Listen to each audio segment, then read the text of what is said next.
Pesawat tak berawak serang Rusia, Il-Inohodets, menyerang titik markas sementara angkatan bersenjata Ukraina di dekat Sudzha, wilayah Kursk. Serangan kesasaran direkam kamera pengintai objektif.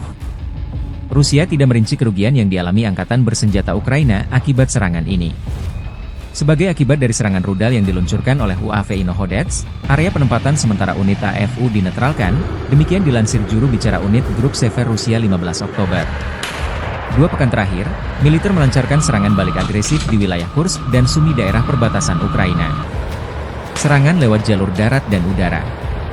Tank, helikopter dan jet pemburu beroperasi sepanjang waktu menyisir personel tersisa Ukraina yang masih bercokol di Kursk.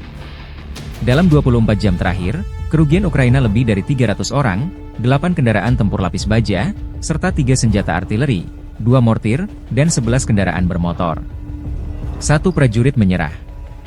Sejak militer Ukraina melancarkan serangan ke wilayah Rusia di Kursk, Angkatan Bersenjata Ukraina telah kehilangan lebih dari 22.950 prajurit, 157 tank, 72 kendaraan tempur infanteri, 98 pengangkut personel lapis baja, 917 kendaraan tempur lapis baja, 630 kendaraan bermotor, 189 senjata artileri, 36 peluncur roket ganda, termasuk 9 HIMARS dan 6 MLRS buatan Amerika Serikat, 9 peluncur rudal anti pesawat, 5 kendaraan pengangkut dan pemuat, 48 stasiun IU, 9 radar perang anti baterai, 3 sistem pertahanan udara, 22 peralatan teknik dan lainnya, termasuk 13 penghalang teknik, 1 kendaraan pembersih ranjau UR-77, dan 3 kendaraan pemulihan lapis baja.